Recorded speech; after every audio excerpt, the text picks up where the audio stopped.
ಮಂಗಳೂರು ದಸರಾ ಎಂದೇ ಖ್ಯಾತಿ ಪಡೆದಿರುವ ಕುದ್ರೋಳಿ ದಸರಾ ಮಹೋತ್ಸವ ಮಂಗಳವಾರ ಸಂಪನ್ನಗೊಂಡಿತು. ಮೆರವಣಿಗೆಯಲ್ಲಿ ಪಾಲ್ಗೊಳ್ಳುವ ಹಿನ್ನೆಲೆ ಮಂಗಳೂರಿನ ಪಾಂಡೇಶ್ವರದ ಕುಡ್ಲಾ ಬ್ರದರ್ಸ್ ಎಂಬ ದೃಶ್ಯ ರೂಪಕದ ಸ್ತಬ್ಧದ ಚಿತ್ರ ಟ್ಯಾಬ್ಲೋ ಮಂಗಳೂರು ಪಾಂಡೇಶ್ವರ ಕಟ್ಟೆ ಎದುರು ಪೂಜಾ ವಿಧಿವಿಧಾನಗಳು ನೆರವೇರಿಸಿ ಕುದ್ರೋಳಿ ಮೆರವಣಿಗೆಯಲ್ಲಿ ಪಾಲ್ಗೊಳ್ಳಲು ತೆರಳಿದ್ದು, ಈ ಸಂದರ್ಭ ಉದ್ಯಮಿ ದೇವದಾಸ್ ಪಾಂಡೇಶ್ವರ್, ಮಾಜಿ ಕಾರ್ಪೊರೇಟರ್ ಆದ ದಿವಾಕರ್, ಬ್ರದರ್ಸ್ ತಂಡದ ಅಧ್ಯಕ್ಷ ಕಾರ್ತಿಕ್, ದಿನೇಶ್ ಪಾಂಡೇಶ್ವರ್ ಮತ್ತು ಸರ್ವ ಸದಸ್ಯರು ಟ್ಯಾಬ್ಲೋಗೆ ಪೂಜೆ ಮಾಡುವ ಸಂದರ್ಭದಲ್ಲಿ ಉಪಸ್ಥಿತರಿದ್ದರು.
ಹನುಮಂತ ಅಟ್ಟುವ ಕಳನದೆ ಮೆಟ್ಟಿ ತುಳಿದು ತನೆ ತುಟ್ಟಿ ಚೆಂಡಾಡಿದ ದಿಟ್ಟ ನಿನಗುದೋ ಎಷ್ಟು ಸಾಹಸವಂತ ನೀನೇ ಬಲವಂತ.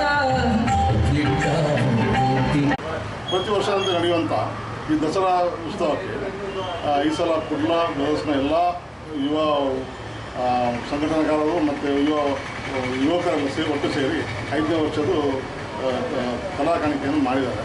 ಇದು ಶುಭವಾಗಿ ನಡೆಯಲಿ ಅಂತ ನಾನು ಈ ಟೈಮಲ್ಲಿ ಹಾರೈಸ್ತೇನೆ. ಮಂಗಳೂರಿನ ದಸರಾ ಉತ್ಸವಕ್ಕೆ ನಮ್ಮ ಕುಡ್ಲಾ ಬ್ರದರ್ಸ್ ಪಾಂಡೇಶ್ವರ ಇವರು 5ನೇ ವರ್ಷದ ಕಲಾ ಕಾಣಿಕೆಯನ್ನು ಯಶಸ್ವಿಯಾಗಿ ಮಾಡಿದ್ದಾರೆ. ಯುವಕರು ಎಲ್ಲರೂ ಒಟ್ಟಾಗಿ ಸೇರಿ ಈ ಒಂದು ಉತ್ತಮ ಒಂದು ಕೆಲಸವನ್ನು ಮಾಡಿದ್ದಾರೆ. ಇವರಿಗೆ ಇನ್ನಷ್ಟು ದೇವರು ಶಕ್ತಿ ಕೊಡಲಿ ಮತ್ತು ಇನ್ನು ಮುಂದೆ ಇದಕ್ಕಿಂತ ಉತ್ತಮ ರೀತಿಯಲ್ಲಿ ಇಂಥದೇ ಟ್ಯಾಬ್ಲೋವನ್ನು ಮಾಡಿ ಯಶಸ್ವಿಯಾಗಲಿ ಎಂದು ಆ ದೇವರಲ್ಲಿ ಪ್ರಾರ್ಥಿಸಿದ ಎಲ್ಲರಿಗೂ ದಸರಾದ ಶುಭಾಶಯಗಳನ್ನು ಕೋರುತ್ತೇನೆ.